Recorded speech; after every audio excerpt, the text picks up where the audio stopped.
On today's Saints Happy Hour podcast, me and Kevin are going to give you the Saints' best case scenario for the 2025 draft and make your dreams come true. Thomas, hit that intro.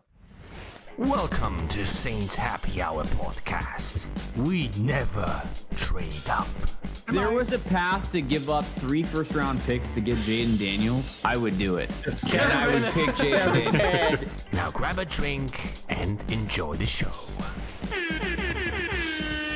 All right, everybody, welcome to another edition of Saints Happy Hour podcast.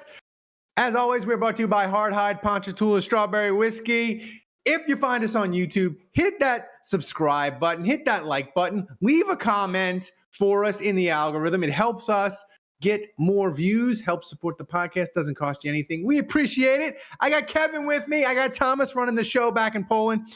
So, all right, Kevin. Today, I want to do, this is like the part one of a two-part series. We're going to do Saints draft. But we're not going to do a mock draft. We're going to take a view of the draft at like 20,000 feet. And we're going to say, like, when the Saints time comes up and they're picking at 9, what's going to be the best case scenario and the worst case scenario when they're picking at 9? So we're going to start out with it. First one is going to be the best case scenario because we like doing fun, happy stuff first. Get excited about the Saints. Get excited about the offseason because they're not going to sign any free agents. So let's get pumped about the draft. So I was thinking that we would do best case scenario. Like, what would be the best case scenario when the Saints are on the clock at 9? What's the absolute best case scenario for them? I have mine, but do you want to go first? Because I have my idea what I think would be the best case for them. I mean, look, the best case scenario, and in fact, let me go back to the order here. So, before the Saints are at 9. Mm-hmm. Before them, you have in order the Tennessee Titans, Cleveland Browns, New York Giants, Patriots, Jacksonville Jaguars, Las Vegas Raiders, sorry, New York Jets, and the Carolina Panthers. Yeah. Your best case scenario, and it's like I'm thinking of all these players that could be available,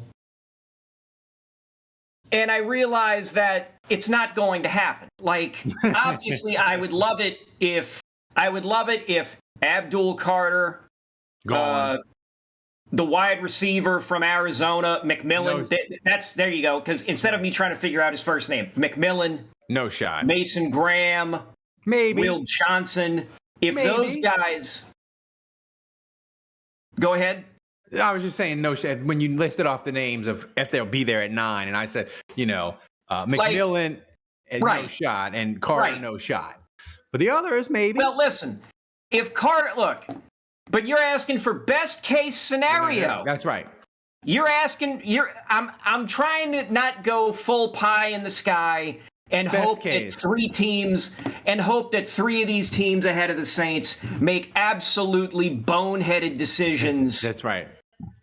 That would result in one of them drafting, like, let's say, like, honestly, I would hope one of them would draft Ashton Jeanty before 9.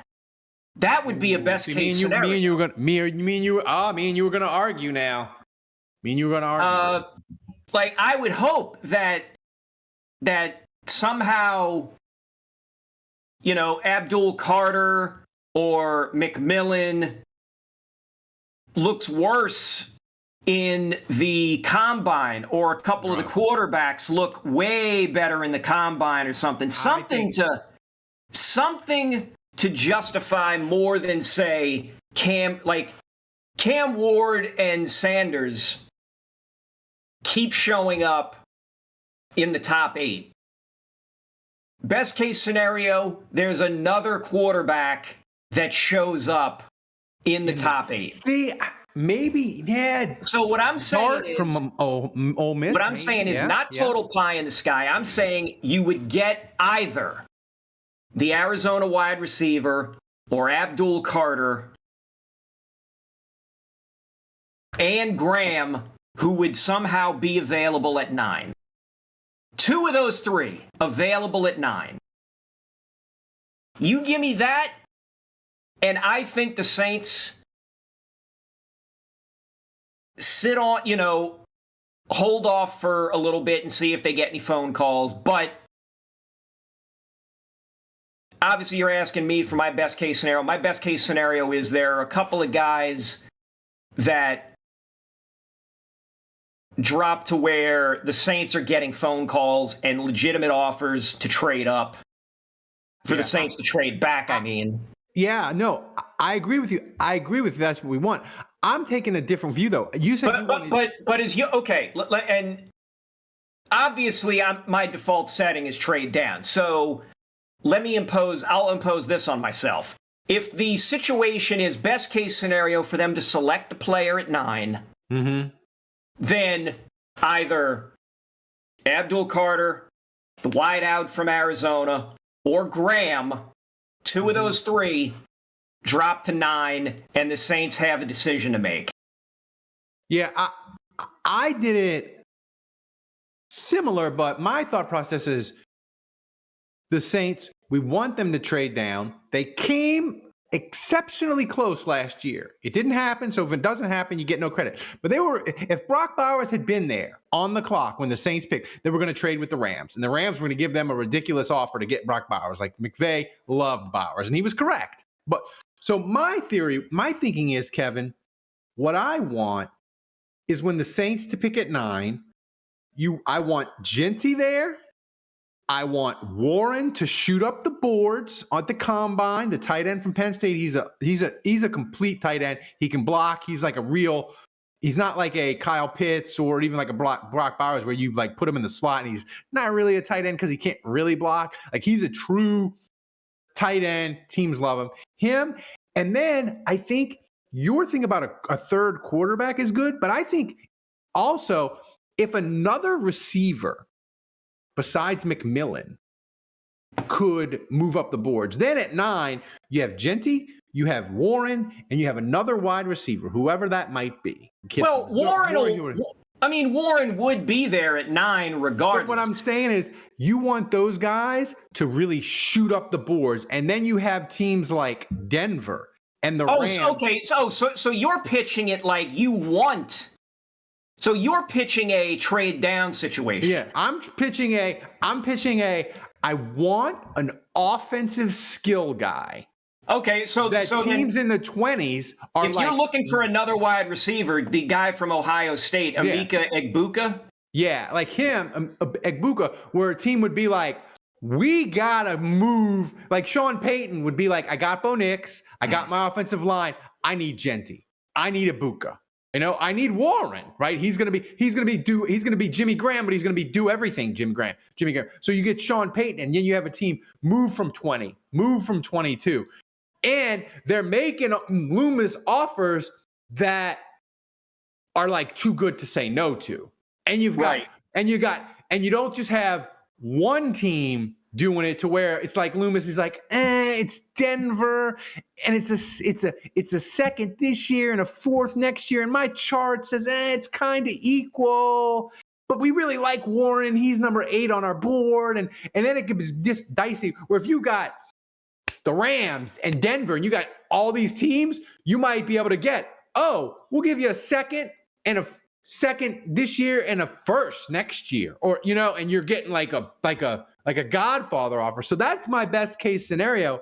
I just don't know sort of where this is going to fall. And Kevin, you're going to maybe laugh at me because I know you do a ton of mock drafts. I'm not convinced that more than one quarterback's going to go in the top 10 for the Saints. So that's why I was sort of betting on these. I think it's more likely that these other skill guys maybe shoot up the board. I think this quarterback thing, I think it's fake. I think but you're asking for best case scenario. Best case scenario. No, I'm trying to say, listen, if we can get, and obviously the only other quarterback I'm thinking of, like if somehow Dillon Gabriel, surprises, or Will Howard. I'm not going to throw Jalen Milroe in there because for whatever reason, enough people aren't buying Jalen Milroe. So, okay, whatever. Mm-hmm. If Will Howard or Dillon Gabriel somehow light the world on fire in private workouts and at the combine, best case scenario, one of them shoots up and a team, like the two quarterbacks get picked either 1-2 or 2-3, something back to back.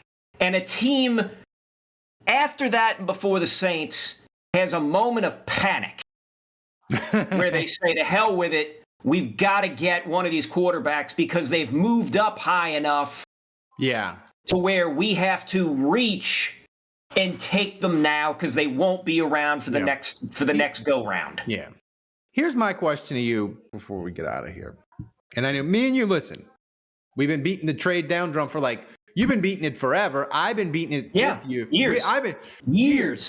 I've been with you the last 2 years. I'm like, this roster is falling apart. Stop with these, I call them boutique drafts where you draft 6 guys. Like, those days need to stop. So I'm with you there. But here's seven is too thin. You need minimum 8. Minimum. Preferably 9 or 10. You need 20 the next 2 years. However you want to do it. Oh, no, I agree with you on that. But here's my question. We're in the trade down business, cheerleading, all that. But here's my question. How far are you willing to drop for just an okay trade pack?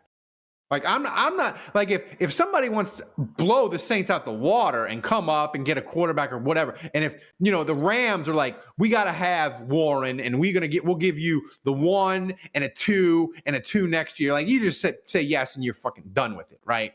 But what if it's an offer of if it's like Kansas City and they're they won the Super Bowl and you're going from 9 to 32. Right. And they get Warren, and their offer, even if it's what the trade chart says, are you going to be comfortable from getting a top 10 player to getting a top 30 player?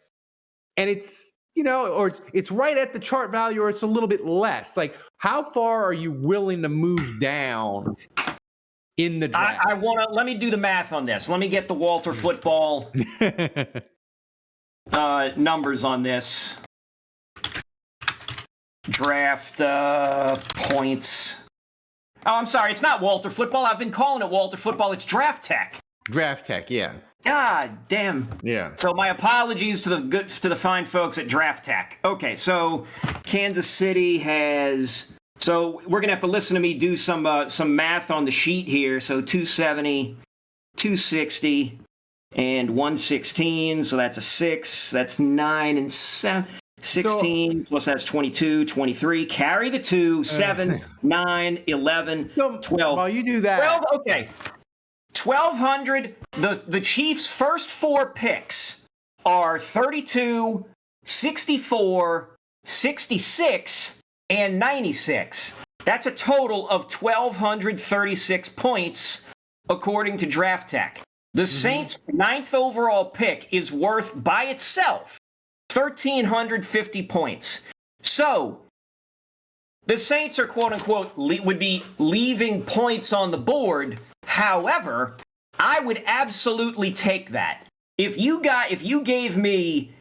we ended up getting the very back end of the first, the back end of the second, 2 picks in the third,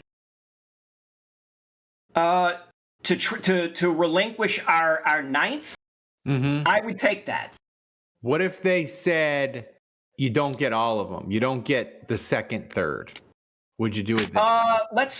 So that's what I'm saying. How far are you willing to move back if the trade is just it's okay, and you're not winning on the chart, and you might be losing a little bit. How far are you willing to go? Because I think that's okay. If that's the case, I want something in the future. I want something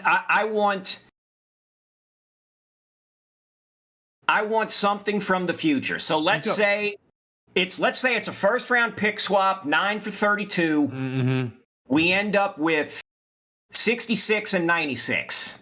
They keep pick 64. I want either their third in 2026 or their 4th in 2026 and 2027.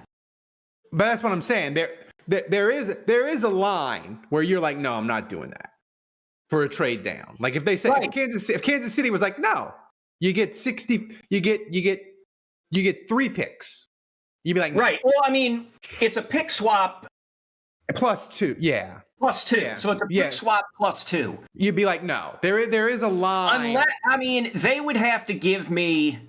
It would have to be 64 and 66. That's the thing. That's the thing I think with Loomis that's going to be difficult with this, because the thing is, there's a temptation with you, there's a temptation with me, and there may even be a temptation with Kellen Moore and the staff to be like, we need bodies. We've been saying it. We need Correct. bodies. But there comes a point where you can't be like. We'll take any bodies and we'll do this trade and we'll only get 80 cents on the dollar. I think there's a line, whether it's 85% on the dollar, 90 cents on the dollar, where Loomis wouldn't do it. So it's really interesting. Well, but it becomes a wheeling. But then this is a perfect scenario for somebody like me. Because you're looking at pick 64 and 66, and the Saints then have pick 71. The Saints could trade either 64 or 66, move back again from that, and get a couple more picks out of it. Now, granted, they would be far later, but if you are in a we need to acquire bodies to challenge for either the depth chart or possibly even find somebody in the 4th round or the 5th round who could challenge to make the game day roster, to even potentially challenge to be a starter. And God knows the Saints have enough holes where you could find guys probably in the 5th round or later that could make the roster. Yeah, I just think, to wrap up, from my best case scenario, you need a player at a premium position, which teams view premium positions as quarterback, left tackle, wide receiver, corner, pass rusher.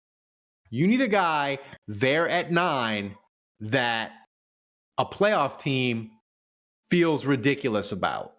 Whether it's, I just give Denver, because we know Sean Payton with the Saints, he always fell in love with players. Kamara, Davenport, like he's known to do it, right? And he'll trade up. You need a guy at a premium position at 9, and you need multiple teams wanting that guy. And I'll even throw you this. I wonder if the Eagles win the Super Bowl, Saquon Barkley is going to be a huge part of it. Would it make teams love the running back from Boise State more?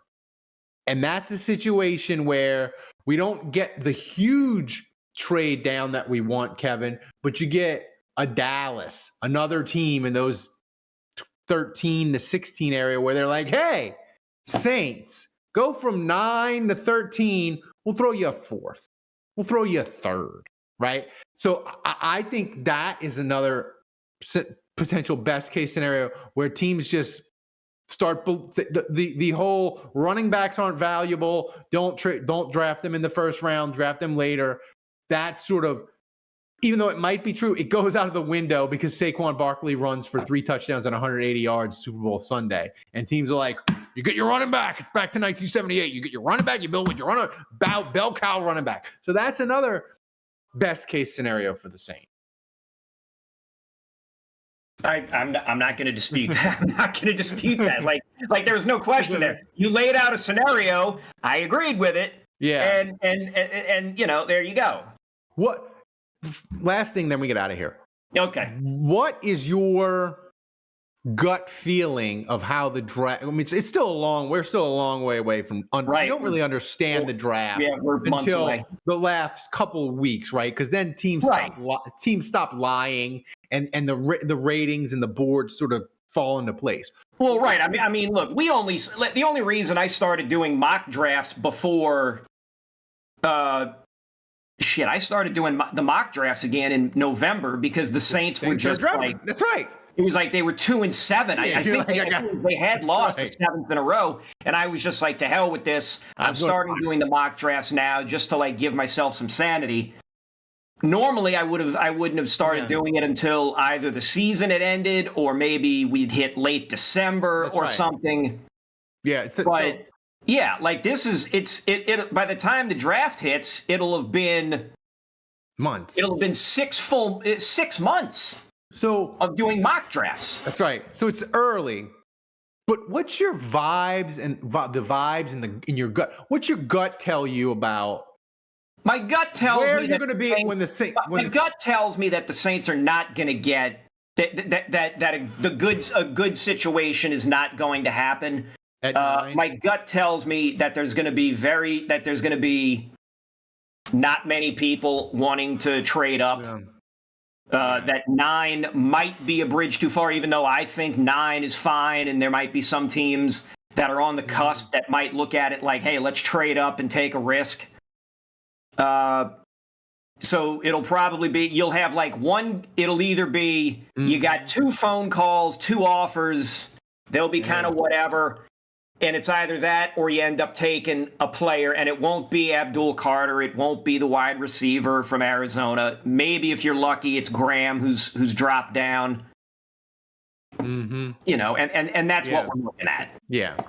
So guys, this is a fun exercise though, Kevin. I like discussing this because I think for me, I like rooting for a process on draft night before the Saints pick, not just for certain players to fall to the Saints, but I like to root for a bunch of offensive players to go. You know, when the Saints had Drew Brees, it was like, pick as many goddamn quarterbacks before the Saints pick as many quarterbacks, as many offensive players as you want, because we need defense. We need freaking defense. The defensive guys can fall, and I like having that sort of, I don't know, you call it narrative or storyline. I like having that. So that's why I really enjoyed this podcast, and I hope everybody did too.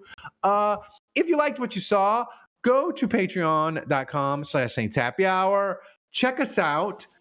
We have all kinds of free content, all kinds of different tiers. It's a great way to support what we're doing here and join our community. It's the funnest Saints community on the internet. So for Kevin, for Thomas running the show back in Poland, I'm Ralph Malbrough. Thanks for joining us. And until next time, the bar is closed.